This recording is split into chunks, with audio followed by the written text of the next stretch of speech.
Hi, everybody, and welcome to another episode of Conscious Conversations. Like always, we have another guest with us here today, and his name is Praveen Singh. He has been a pharmacist for the past 20 years and brings with him a wealth of experience related to skin products, skin care, hair care, and other healthy things that we'll talk about related to the body, specifically with teenagers, young adolescents, young adults. And the reason why we are having this conversation is because there is a kind of an obsession with the way we look, the body weight, the hair, everything. I mean, it's different manifestations in girls and different manifestation in boys, but nevertheless, we are running towards something that's called perfect or flawless.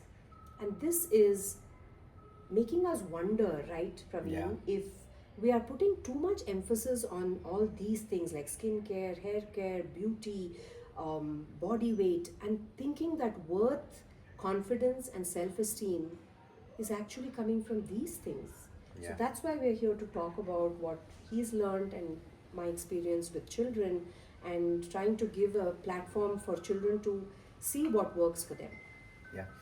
So, thank you very much. I'm excited about being part of this. It's a it's a very great cause. Engaging with teenagers and the insecurities that we have been unfortunately putting them through, or the way the things have been evolving. So I'm a pharmacist by education, and then I have worked for around 20 years with pharmaceutical and biotechnology companies. My daily job has been to, simplify science. I have read scientific research, uh, tried to make sense of them and what it means to business. And I have been on the intersection of where the scientific research becomes the marketing claim, and I have seen the industry from inside. Uh, and I also carry a bit perspective about this, having seen teenagers, having been a teenager, and I have not lost memory of that. Mm-hmm. And now I'm raising a 10-year-old, so that perspective kind of accumulates and reflects upon itself. And one thing that we when we talk about the teenagers and skincare, what I have realized is, and I'm not saying it from a dermatologist perspective, um, there are three aspects to it. One is the personal sensitivities that the teenagers today go through, which is way more aggressive than it used to be. They are going through a lot. They are going through, stress related to how they are looked upon, how they want to present themselves. These are silent battles that they keep on figuring out. Second is the peer aspect, where in the friend circle, in the society where they live, what kind of impulses, what kind of triggers that they keep on receiving on a regular basis. And the third aspect is the parenting. What kind of parental pressure or parental support that they get around how to normalize how they are thinking, how they are being, how they look, and personal hygiene. How to manage them. What is the parental takeout on Mm-hmm. those aspects? I think these three aspects shape a significant amount of uh, how much and whether a teenager or people in their early teens go through or subscribe to skincare. Mm-hmm. And there is a clear demarcation. The boys take different path because it's the natural course of biology. When the androgens and estrogens come into play, the males start doing different things. They start taking more risky propositions, speaking out loud, speaking out fearlessly, just to outpace others, just to outshine other competition. Same goes for the female teen kids. that they want to look more beautiful, they want to look more prominent among the the rest of the females, so that they can outshine. This conundrum, that tension, Yeah. uh, keeps on putting them through what they are doing, what they Mm-hmm. want to do. And a significant part of that is, that lies on the environment that they live in. Parents, of course, are a significant party in that.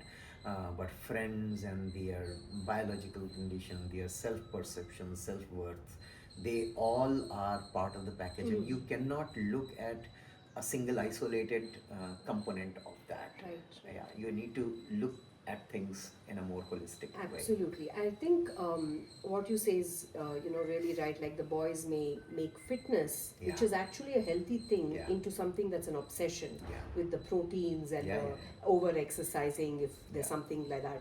And of course, we have social media, which is playing a very big role in yeah, showing beauty in a perspective that's very different from its base of what is to be yeah, seen. yeah, So I think, do you want to start with, um, what is skincare actually in your experience, and what should our, like, I think all of us want to look good, right? yeah, Who doesn't? yeah, We all want to dress up. That's yeah, not the problem. yeah, The problem is when our worth, our confidence, and everything comes from it yeah, and goes when we consider it not being there. yeah, yeah, And who tells us that? It's the social media yeah. and the culture.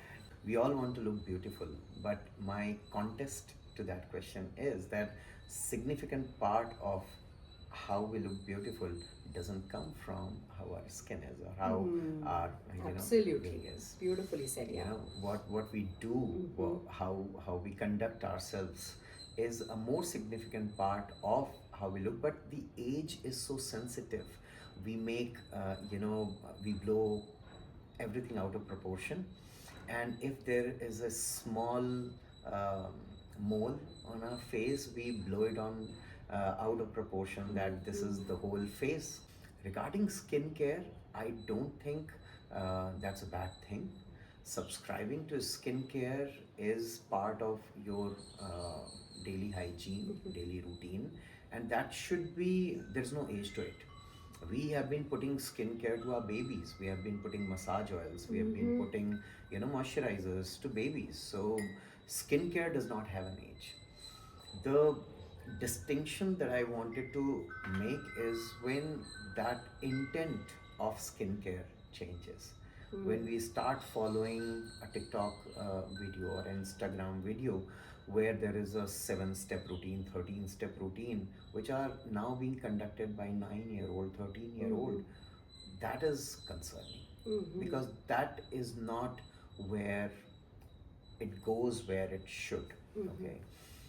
Number one is, so when we talk about skincare, there are two aspects to it. One is the the things that we apply for the care of Mm-hmm. our skin, for the skin health care, and then second part of that is color cosmetic, the Mm-hmm. kajals, the color pigments that we put on our face and body. The risks are from both, the benefits are from both, and we need to look very closely and carefully on each aspect. You know, when we were developing products for Nine Biome, and let's talk slightly about that.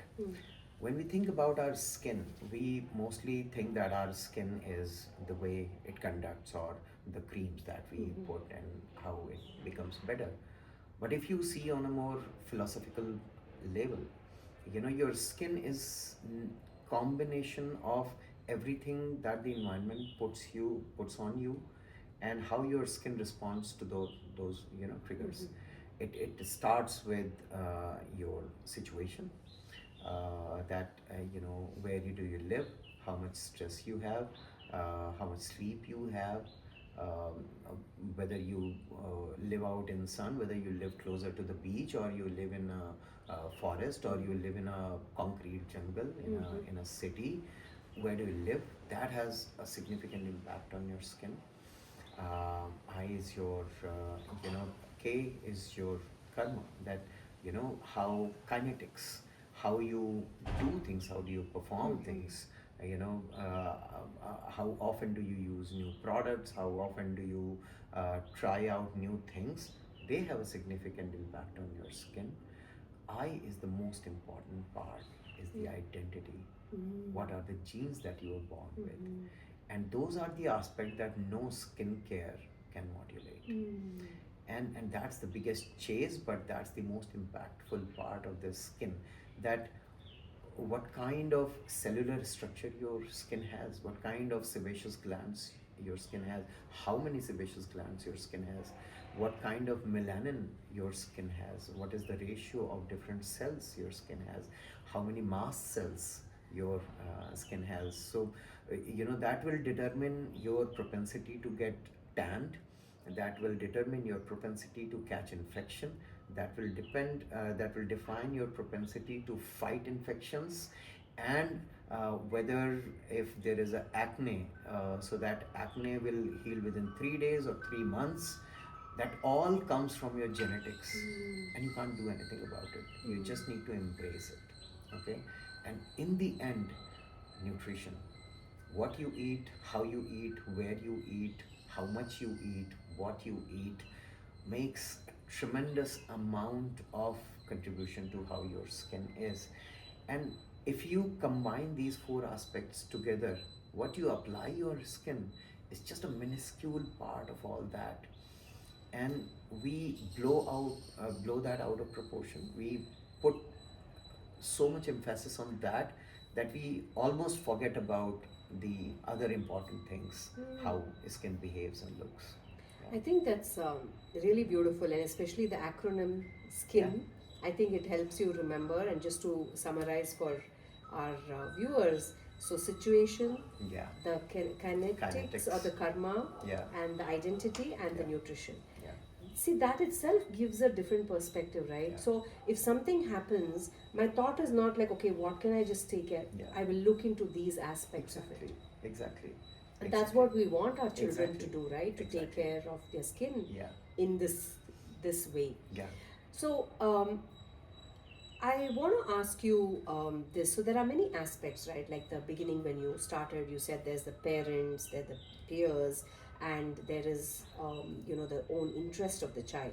So at the age of teenage, like the adolescents, of course they will be influenced by the social media, the peers, and social media has things, products all over, left, Yeah. right, and center. Yeah. Lot of these products have chemicals which Yeah. are harmful. Yeah. Can you talk a little bit about what is your findings on Yeah. this, just to inform our young viewers? Yeah. So it's not only what you say a pharmacist's knowledge, which Yeah. is theoretical knowledge that we read in books, but there is also a very life story for us. You know, so we have invested around 4 or 5 years in standardizing the products that we have, and we are not here to talk about that, obviously. But we set it out an exclusion framework, which runs as Dirty 30, and we realized that there are three problems with the ingredients that we put on skincare. And you know there is a data that puts things into perspectives, that there are more than 80,000 different chemicals that go in making skincare today, and less than 18% of that have ever gone through a toxicology profiling. A lot of them have not been even thoroughly tested.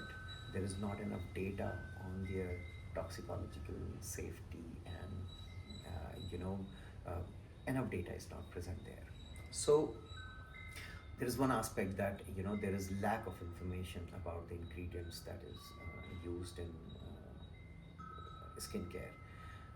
Apart from that, there is a whole universe of the chemicals that are used in skincare whose data is available. They are known toxins, and they are even then used. Like, I'll give you a couple of examples. The teen skin is not a completely formed skin. The native microbiome is still settling. The barrier, the skin barrier, is still forming. At that stage, there are certain chemicals like parabens, the ethyl paraben, propyl paraben, methyl parabens. They are used as preservatives in skincare. Those are the chemicals that irreversibly change. They can bring up the puberty by a couple of years. That the natural puberty age at 12 or 13 uh, can be brought up by 9 years. So uh, they they are they accumulate in body, they bind with the androgenic hormones and hormone receptors, and they act as synthetic hormones, and they start the changes in the body way earlier than they should. Similarly, there are skin sensitizers, and a lot of them. They are used as emollients, they are used as plasticizers, they are used as preservatives, and they cause irreversible sensitization of skin. And there are published studies. It's there are cohort studies, there are clinical studies among large scale population of this age group specifically, where these products, which are looking quite naive, but they trigger a sensitivity in skin that then these teens carry out throughout their life. They carry this sensitivity, and then they they will not be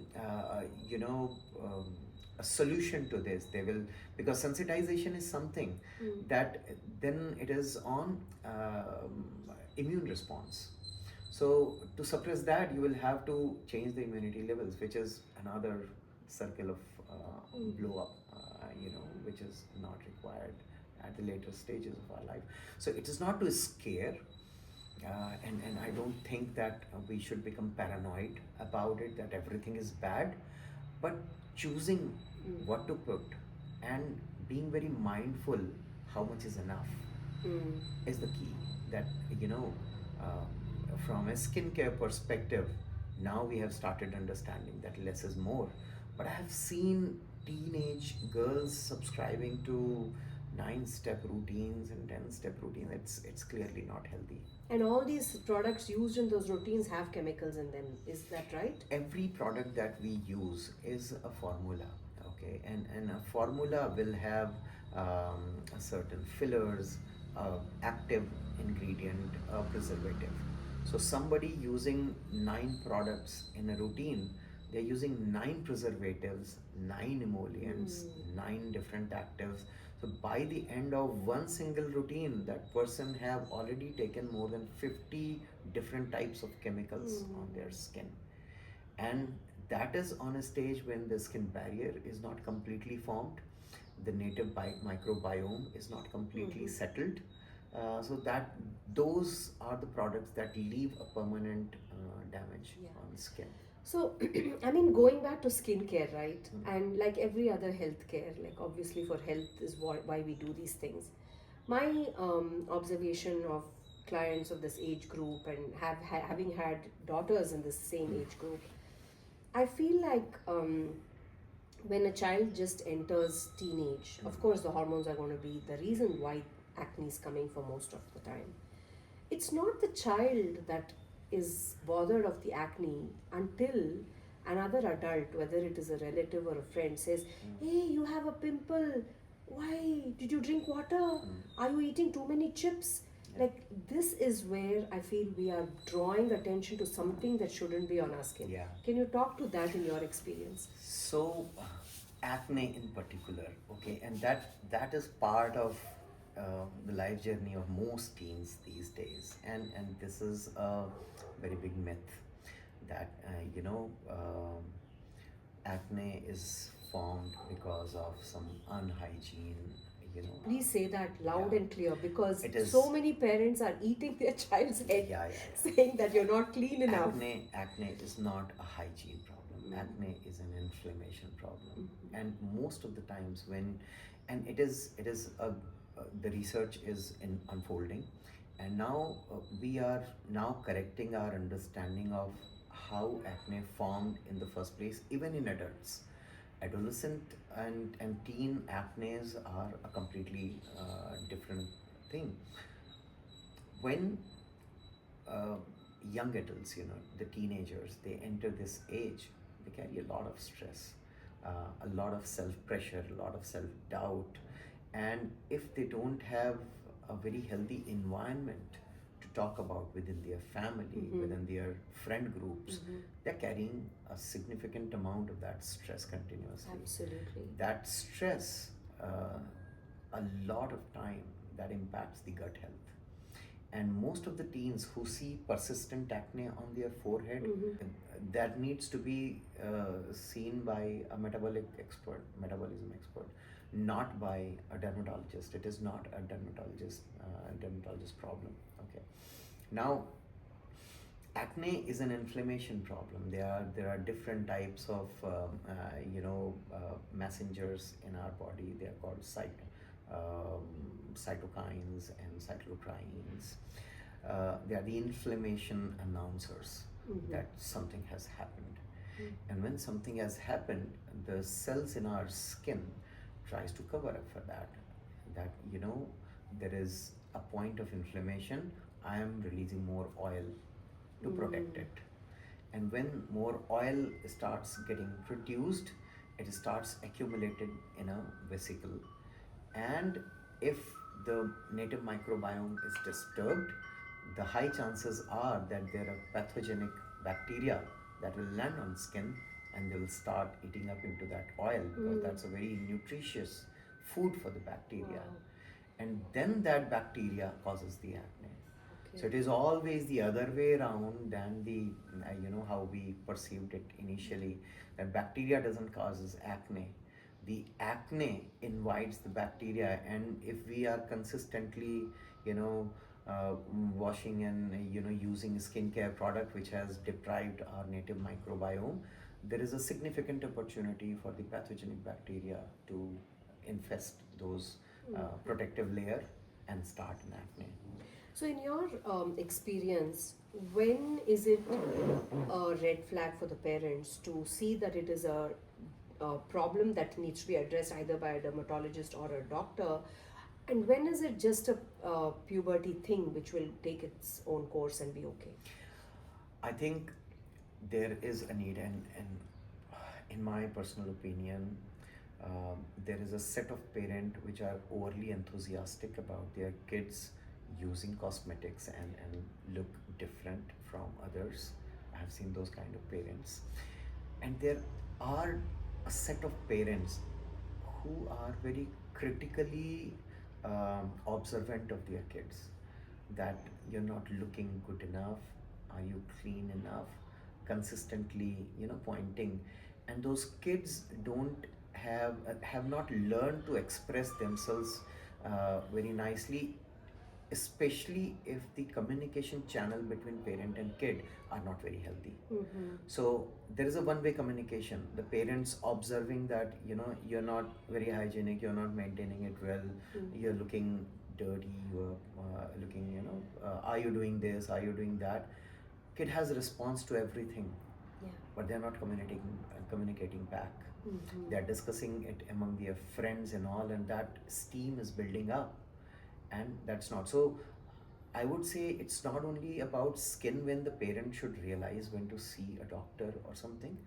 I think they need to first work on the communication channel to make the kids free enough to speak about what is going on with them, and make that connection, that whatever happens, you cannot ask a kid that whatever happens in your life, come and tell us first. No, you need to earn that spot. Absolutely. You need to be that sounding board, that the kid feels safe, that whatever they tell you after coming, you don't respond to each other, you don't respond immediately. You absorb as, oh yes, this is a thought, that is a genuine thought. Absolutely. That is a risk that my daughter or my son is facing. Let me think about it. Let me find help, and then respond to it in a more holistic way, rather than triggering, oh, there is an acne, let's go to a dermatologist. No, that's not going to solve it. That's not going to solve it. And I really like what you're saying about communication, because see, for a 13 or 9 or 40 whatever age child, if there's a lot of acne, one thing, it's painful, Yeah. and every time I'm reminded, that's another thing by Yeah. others. And thirdly, I like to have it gone. Yeah. That is a very genuine interest, Yeah. right? Yeah. And what I wanted from this particular conversation, Praveen, is you're not telling them don't take care of the acne. Yeah. You're saying don't cover it with a concealer, Yeah. Yeah. don't put a chemical on it Yeah. to an acid or something Yeah. to take it out immediately. And this quick fixes is what Yeah. you're talking about. Yes, So yes. can you talk a little more about this? So, when the acne is there is no second question. We should seek medical help. When the flare is there, it's painful. It's demoralizing. It's an emotional burden. So that is not, there is no second guess. We should seek medical help. We should get rid of them. But once we have cleared with one cycle, how can we stop them from repeating? That's where skincare That's comes in. where the skincare comes. And that's where the mindful skincare comes, Mhm. where you stick to basics.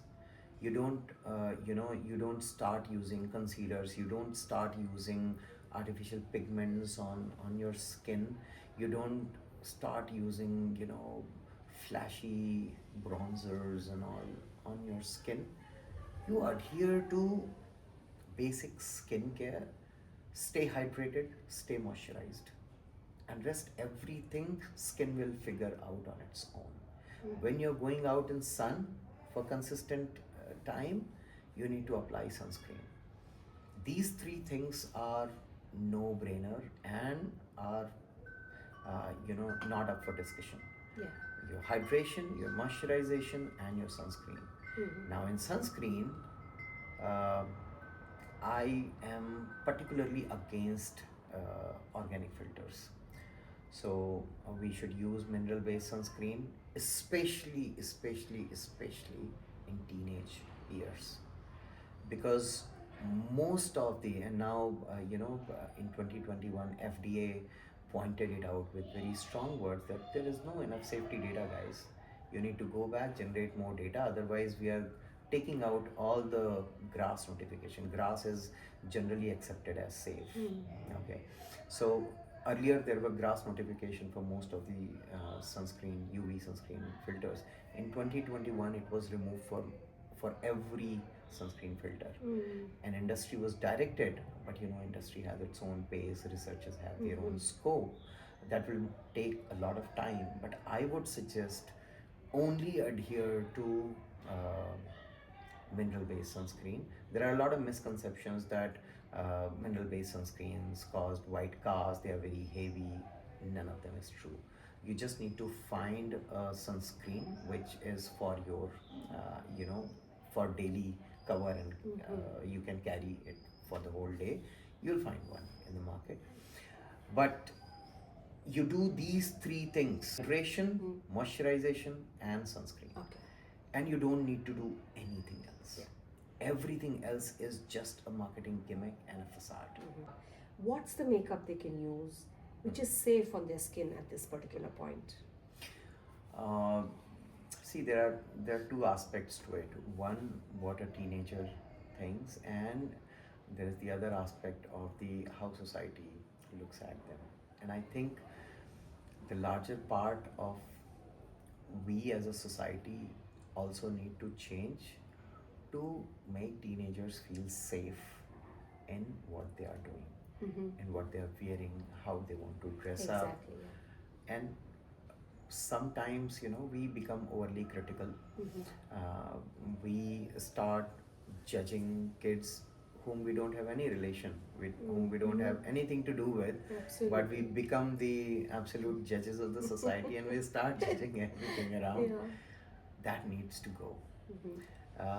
And I think what we need to realize is the kids are going through a lot of insecurities, or not even insecurities, they just want to show Figuring up. out themselves. They're Yeah. just figuring out. Yeah. And I think at that level we should let them be. Okay. If they are taking good care of their skin hygiene, some amount of abuse skin can manage. as long as they are coming at the end of the day and they are doing thorough cleansing of their face and all, I think we should not unnecessarily stop them Yeah, from how they want to express yeah. themselves, and I don't think that helps anybody. Doesn't. Yeah, It doesn't. And I think you naturally discover, like I've seen for myself, like some mascaras or kajals I put, and then my eyes are red, they're yeah, burning. So I know, okay, this doesn't work for me. yeah, So I think it's a self discovery also. yeah. And a very, very relevant and good point, because kajals, mascaras, and a few of the Eyeshadows, you know? products containing natural pigments, Yeah. they are especially vulnerable to have heavy metal toxicities. Mm. And in a lot of Indian samples, specifically, we have found lead acetate to be a prominent impurity which has been present, especially in kajals. Mm-hmm. So, a kajal being put on an eye with a lead acetate will cause a direct neurological damage, Mm. and that's a long term So can you neurological find that in damage. that kajal written No, somewhere? Lead no, acetate? no, no. The impurity is in the raw ingredients, Mm. which has not been tested or not. So there's no way these children can look and say the label this is, No, has it, I'm no, not using it. no, no. So it has to be used very sparingly. It has to be used very sparingly, or then Not used at all. you will have to figure out that which brands are there which have historically disclosed their way of manufacturing Yeah. and all, which have been relatively safer in the market. So then you subscribe to those brands and all. See, and here's where I feel like, this being comfortable in your skin comes in, right? Like, at least when you're at home. And yeah, I mean, you want to go out, you dress up, all these things, like you said, we can't stop children from exploring these things. But do you really have to do it? Like, if you're at home, do you have to wear those things? And what do you need to wear on a daily basis is those three things, I feel. Yeah, yeah. So I think so when you are at home, Mm. okay, and I'm very, very conservative, if you may, from that perspective. But there are only three aspects of skincare. Everything fourth is just a marketing gimmick. First and foremost is cleansing. We need to cleanse it with low pH cleansers, and that is a universal law that applies to me and you also, to teenagers also, to babies also, everybody. A low pH cleansing, a hydration, consistent hydration, long term hydration, and moisturization.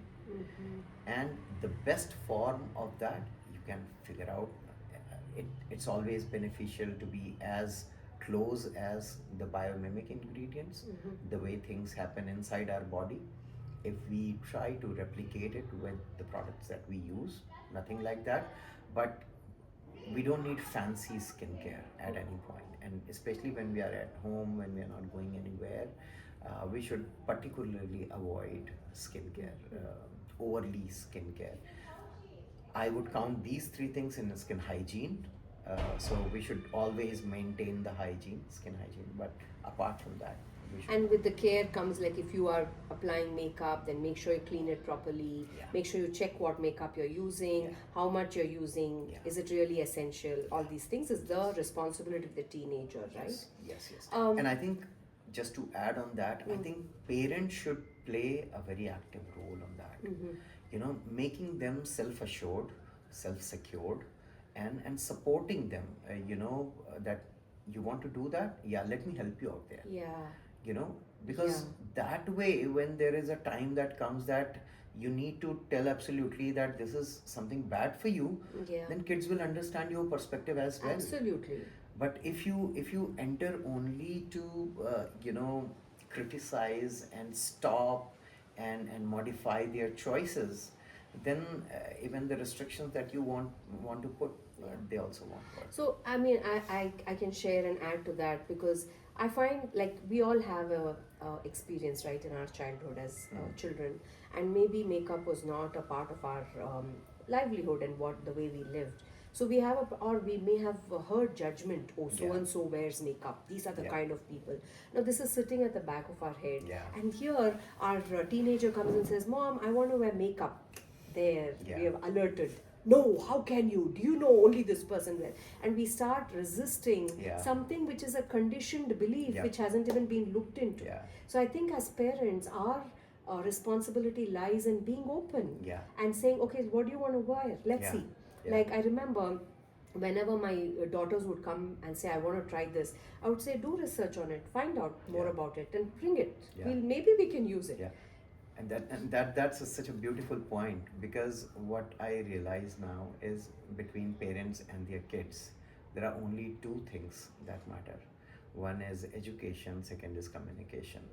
That we need to consistently update ourselves, what is going around ourselves, what may harm, what is safe to do, how much can be explored, and then communicating it. And communication is a two-way street. We should listen, we should, provide feedback also. Living in silos, living with our own thought and living with opinions are a very dangerous toolkit. Yes. We should be very, very Yes. open to teenagers' thoughts, what they want to communicate, because kids don't come up and say out things to you randomly. Yeah. They have done their research. Yes. They have been educated through their peer group, or kids read a lot these days, and especially things that they like. So you cannot outrightly question their choices. You will have to educate yourself to yeah. be in that discussion. I think we have to Yeah. do the Exactly. research more. Everybody who is a parent Yeah. needs to do that, because first thing you need to believe that the kid is not coming and directly just throwing an opinion on you. Absolutely. They have done their part. Yeah. Now to counter that argument, or to support that argument, build on that, you need to educate yourself.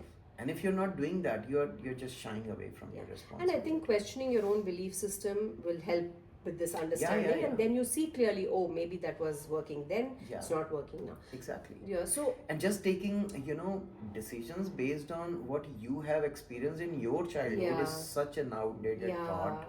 We should We can't rinse do out it. of that. Absolutely. We should. Yeah. yeah, so here's another aspect before we move into hair care. The last part of it, we'll turn it. We did speak about the parents' role in seeing. I also feel, as a parent myself, another big role was the way I saw myself and my body, my hair, my skin, and in what way am I taking care of it. Not that your child is going to look and learn, not for that, but because it's what I want to Yeah. do. And through that, it can be a portal for education for the child. Yeah. But if we ourselves are shaming our body, Yeah. look how fat I am, Yeah. oh, I just don't like my hair, Yeah. I wish I had straight hair, oh my Yeah. god, I'm so dark, I'm so fair. Whatever is your problem, Yeah. your words are showing your child that there's a reason. Then we don't need to love ourselves the Yeah. way we are. Yeah. This reminds me of a very interesting thing that I read many years ago, and it's a scientific fact that the ego, the human ego, forms by the age of 4 or 5.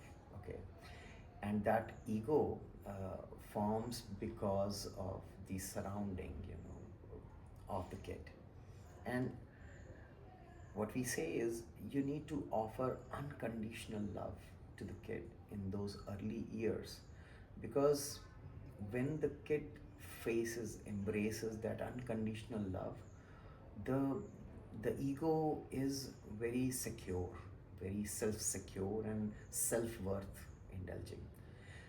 If there are insecurities on those earlier years, then the ego is always, reflectionary, transitionary, and you know, you'll always find a conflict between what you want to do and how you actually behave. Mm-hmm. And as parents, when we self-loathe, we carry perceptions about ourselves, kids notice everything. Yeah. And the way you treat yourself, the way they start treating themselves, they will not speak it out, but this is something that they learn. So you need to be very, very careful how you treat yourself before your kids, how you conduct yourself, how you let others speak to you. Mm-hmm. These aspects are so important while raising especially teens. Yeah. Because kids are maturing way faster Mm-hmm. than our age. They are way more intelligent. They think way more intellectually that we used to do in our 10 years age. Mm-hmm. Okay, they have so much of sources of information, conflicting information. They have to browse through that. Okay, Yeah. so they have a very clear perspective. They may be confused like everybody does, but they are very sure of what they want to achieve, and a significant part of that is uh, the the role modeling that they do. Yeah. And this generation of kids, I'm seeing that they are driven a lot by their that mentor uh, system, that they have idolized certain set of people for certain aspects in their life. They're very very moved by their peers, the recommendations that their peer group makes. And if there is an aspect of life where you are that mentor, then the things that you do to yourself will mean significantly in their life. Mm-hmm. So you need to be extra careful how you treat yourself Mm-hmm. while sharing your experiences, while sharing your limitations. You need to be extra sensitive and careful, Mm-hmm.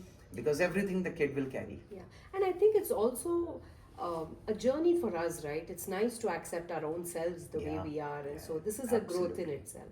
absolutely. I spoke to you the other day, and you were mentioning something about skin types. Can you Mm. talk about that? Like, what is your take on So that? we're moving towards controversies. See, there have been a misconception, I would rather name it, that our skin have types, the oily type or the dry or the combination skin. This served cosmetic industry. Sorry, I'm from the same industry, Yeah. an insider, but I'm still bitching about it sitting Yeah. here. When we do clinical trials Mm-hmm. on any product, okay, the qualifying criteria when we select the participants for that clinical trial, uh, the selection criteria is never that we identified 15 people with oily skin or 15 people, because these are self evaluated conditions. Mm-hmm. When we develop products, we have only one criteria. Either the person getting selected for a particular clinical trial, they have healthy skin, or they have a certain condition like an acne or active dermatitis or psoriasis. So we qualify them for the clinical trial, and then we do the trial with a determined clinical endpoint. But the industry, on the other hand, have differentiated everything with the dry skin and oily skin, and people have started perceiving themselves as it is. Uh, it's their fate that they have got a skin type that they have to fix somehow, Mm-hmm. which they can't. See, just imagine that if your skin has a propensity that, what, I don't feel comfortable when I get dry. So I'll always keep a bit of oil on my face. Now, on the other hand, you trying to fix it, you're removing that oil, you're washing it, and your skin says that no, I don't like it, so I will release a bit more. Mm-hmm. And you are cleaning it a bit more, and your skin is releasing a bit more. So at certain, your skin is always under such stress because you're trying to fix it, and that is your biology. You cannot fix it. Mm-hmm. You need to manage it the way it is. Yes. A dry skin, if you lather it with a lot of moisturizing or embalm it, it's going to be super super uncomfortable, and at some point it's going to react. Mm. Yeah. So there are no skin types, and at Nine Biome we have a very common saying that you don't use different products, you use products differently. So they're the same products. You need to use them differently in order to care for your skin. You don't need to go out on a shopping spree for until there is a for dry skin written there. I cannot buy this because it is not for dry skin. Yeah, this is all a fallacy. I loved how you said not to fix things but to manage, because I'm now moving to hair, and as you can see, I have curly hair, Yeah. and I have not embraced it all my life. I'm Yeah. only embracing it now. Yeah. and I'm 53 years old. Yeah. And I know a lot of teenage girls who have curly hair, and there are two aspects. One, they're told it's not okay, so we need to straighten it, do, so take those products. And the other way now is coming up, oh, I love my curly hair, but I have so many products I need to apply on it to make it more curly. So I like that they are enhancing what they already have. My question to you is there any damage in that we are doing? And what is your perspective on this? See, hair care for us as a pharmacist or as a product developer, hair is just an extension of skin. Hair is not a different animal, okay, that you need to treat it completely differently. The same aspects apply to hair as well: cleansing, moisturization, and hydration. Like conditioning, you mean? Moisturization. That is moisture. Moisturization is conditioning. Now, the straight hair are the hair that have inherently more moisturization. It's equivalent to how people perceive an oily skin. And curly hair is the hair that does not have a lot of moisturization. So because of lack of moisturization, they cannot carry their own shape. So there are strings and twings and all. And there are two types of people: one who don't like their hair being curly, and one who adore them to be curly. So people who are not happy being them curly, they straighten it using heat and all. In way they destroy the what we called as HCMC. Hair cell membrane complex is same as our skin barrier, okay, and it lives on top of that. Now, when the hair cell membrane complex is destroyed, our chances of melanin that stays in going out, so hair graying becomes way more common, and then losing out moisturization from hair becomes very easy. Okay, now the life that we live, our hair are always braving all the exposed elements on the front. Yeah, braving the pollution, air, sun, wind, stress, everything. So there need to be understanding of these three aspects for hair also, and there is a need to embrace how your hair is. Now, the products that make a curly hair more profoundly curly carry a lot of synthetic polymers. Synthetic polymers, we are very, very strongly opposed to. The science of it is not beautiful, and there are a lot of monomer impurities which are there. Anything that you apply on your hair slowly reaches your scalp, and from scalp it penetrates through and becomes part of your circulatory system. Not a good science. Not a good science. So we need to embrace, but I understand the sensitivity of people who adore their curly hair. They go to longer lengths to hold it and all. There are natural products also, like linseed oil and all. So you apply those heavy oils, so it carry all its own natural shape and all. But as a having a dirty 30 complex and a conscious skincare, I say that we should not overly. I think it should be used similar to makeup, like when you really want it, should you use it? Yeah. Giving that wise. Anything being done for short term. Yeah. But absolutely no for any type of heat treatment on hair, any type of chemical treatment on hair, any type of chemical based dyes on hair. Because they leave irreparable damage to hair. People don't realize it when they are doing it. People don't realize it a year after that they have done it, but people realize it 8 years down the line, 7 years down the line, and then they blame the things that they are using then, not the things that they have done 5 years ago. Yeah. Absolutely. So. And now moving to the body, our size, our shape. What is your research or your findings on a healthy body? Yeah. See, when we age, okay, there are two types of aging that happen to us. One is the chronological aging, that how many birthdays we celebrate, and second is the metabolic aging, based on how we have lived our life. That what kind of food we have been eating, what kind of adventures we have been doing with our health. Body keeps register of everything. Body is such a dynamic thing that it keeps on absorbing until the time when it can't. Mm. Most of how a teenage body looks is coming from the genes. Mm-hmm. Because at that age, the speed of repair is so fast that no matter what junk you are eating, your body is able to cope up to fill in for that. But the way your body looks is a gifted body from your parents. If your parents is heavily built, you will be heavily built no matter if you eat only air. Yeah, that's in your genes. Mm-hmm.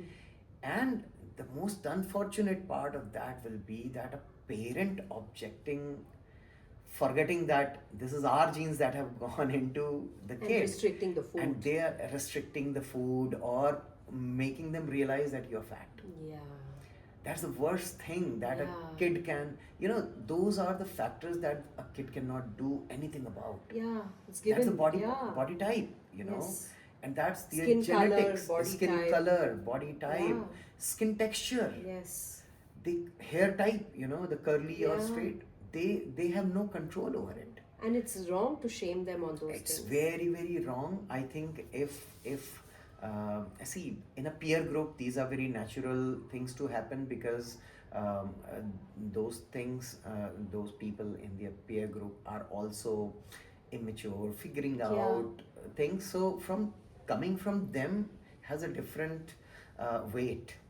Coming from your own parent, That's the place where the most damage happens. and coming from relatives, who have nothing to do in your life, And but constant. and constant, and my heart just goes out for the kids who have to brave through it, because speaking out loud that no, this is not my body, this is yours, that have been gifted, it's not possible for them. Yeah, they would be Yeah. yelled at for They that will be too. yelled. Yeah, they will be yelled, and they have been told that, oh, now you will answer to me in this Yeah, way. back Yeah. talk. Yeah. I think nutraceuticals are not for teenagers.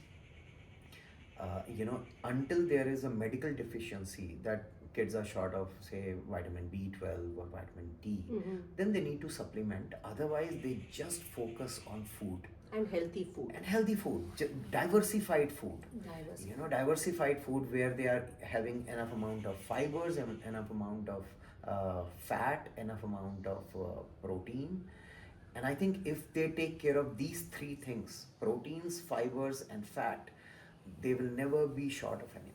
And again, when you're looking at overeating is like the acne we were talking about. It's just the top. We have to look what's happening underneath instead of restricting that food. No. Overeating is a relative term. How much is overeating? That's also true, yeah. In a home where people think that my kid should eat one chapati, a two chapati is also Overeating. overeating. Yeah.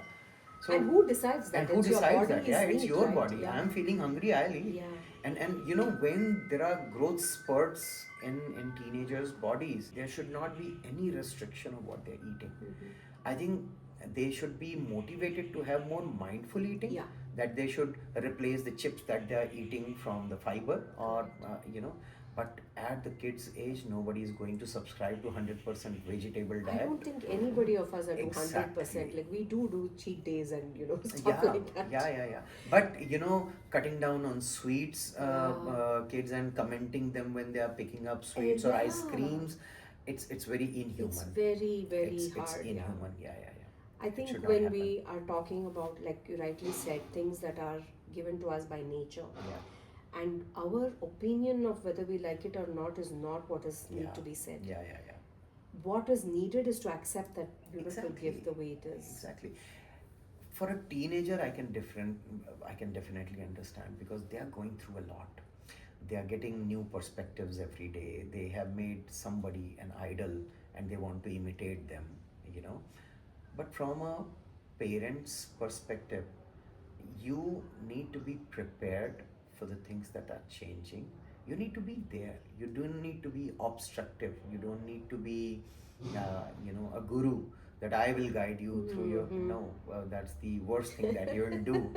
But you just need to be there Yeah, and with a aware. Yeah. aware and with a mentality that I'm here to support, and that's just a phase Yes. that will just go away in couple of years. The kids become mature, they start realizing things, and they come back on their own path. But they need a very safe vent, that there's somebody who's watching You can talk anything with me. you can That's what they talk want. Yeah. anything with me, and I'm not going to judge you for that. Yeah.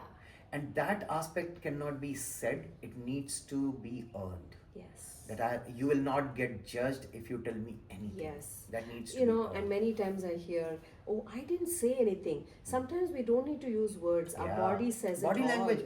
See, in a parent and kids communication, 70% is body language, only 30% are words. So the inner cleansing Yeah, is very important yeah, to yeah, really see our beliefs, yeah, our opinions, yeah. our judgments, I have seen, yeah, expectations. I have seen there are, kids picking up sports, you know, when their kids lose matches, the way their parent, they will not say anything, but they are quiet, their, avoidance Yes, and the all, withdrawing. the withdrawing, that leaves way more lasting impact and dangerous impact on the kids' morale than Saying speaking it. out straight out words Absolutely, I that agree. you did not do well. Yeah.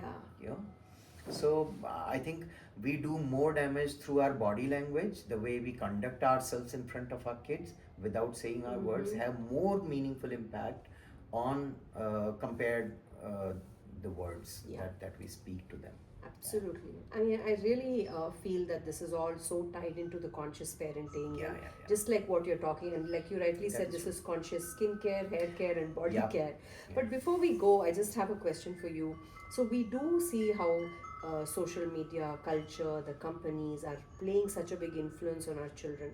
Now, you have your company. So, I want to ask you, what is your way of making skincare a healthy thing rather than making it a pressurizing thing to look yeah. perfect?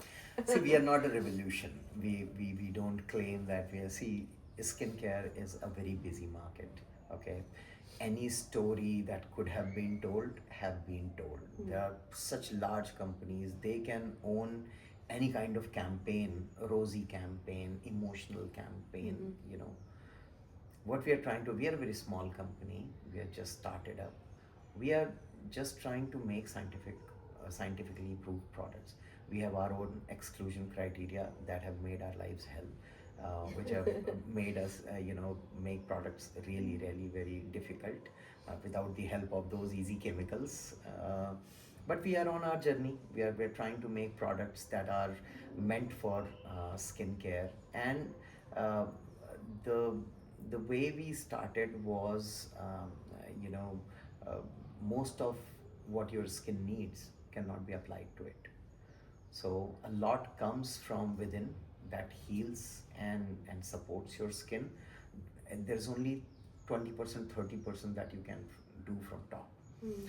And rest everything you need to support through your sleep, through your nutrition, through your life changes, through your consumption of media and stress and your peer pressure and job pressure and everything. So we are just trying to make products which supplement you, which support you in your journey, rather than just claiming miracles. So none of our products talk about brightening, wrinkles, or no pigmentation, depigmentation. No, we are just here to say that if you're done through all of that and now you want to focus on skin health, Yeah. then you come to us. Right. Then we are very basic products, nothing fancy, but those products are, each ingredient have been qualified through a lens which is very, very strict, and we really govern what goes into our products Very from that nice. perspective. So, like all what we have spoken, Praveen, there's so much of a definition that we all make for ourselves, right? Yeah. And one definition that we've all acquired and maybe we've reviewed it and reflected on it, is beauty. Yeah. What is beauty, right? Yeah. So before I tell you what beauty means to me, I would like to know what beauty means to you. Yeah. It's a very personal thing to me. I get attracted to people who are very passionate about what they do, and how they talk about it, how they, you know, when they talk about what they do, there's this shine in their eyes, there's this, smile on their face, the glow on their face. That is the real beauty. Mm-hmm. So I think when people do something with a lot of passion, and when they are dedicated towards something, and then they try to engage themselves in what they are doing and they enjoy themselves, there is this inner glow that comes to people. Mm-hmm. And that is the real beauty, that everybody gets attracted. It's not only about one, and that is the magnetism, that draws people together. And those people who are embraced in something or indulged in something, they don't need their skin to be fair, eyes to be in a certain way. Mm-hmm. They don't need to subscribe to any silhouette of, society defined pre-notions of beauty. They are beautiful in themselves. Mm-hmm. They just attract people. Mm-hmm. And in my view, it's a very personal thought, but I think a lot of people can relate with it, that, when you see people who are indulged in something, who are lost in something, who are so actively passionate about something, they're inherently beautiful. Mm. This happens when you lack that passion, interest in anything. You try to make yourself beautiful the other ways, that let me make my skin more brighter, let me make my skin more fairer, and a lot of rigmarole that goes around that. But if you are into something and you love doing that, you don't need any skincare, any fixing. That's Yeah. beautiful. I really love that too. Yeah. Passion of people definitely draws me too. But there's another thing that really draws me is people being comfortable in their own skin and True. authentically themselves, not anything other than who they are. Yeah. And gracefully aging is something that I'm really liking these days. Yeah. Whether it's the gray of the hair or the wrinkles of the skin. Yeah. And my beauty model right now is Pema Chodron, who's around 95 years old with wrinkles all over her. Yeah. I can't get my eyes off her. She's so beautiful. I really love her, and I feel like so many, and that smile between those Yeah. wrinkles. Yeah. She reminds me of my grandma. And One thing that you just said, um, beauty within self. Mhm. Okay, this thing comes from very self-secured people who have made peace with what they have, and a person who has attained nirvana. They are not running after any of beauty these and products. any of these products. Beautiful, Those beautiful. kind of people are not good for business. Yeah, definitely. I agree. So, I mean, this has been such a beautiful conversation. Yeah. I'd like you to end by just telling the viewers where they can find you, maybe your Insta handle, whatever you would like to share with them. Sure. So I write. So I work in Open through an Instagram channel called as curious.pharmacist, and we have a small emerging company called as 9 Biome.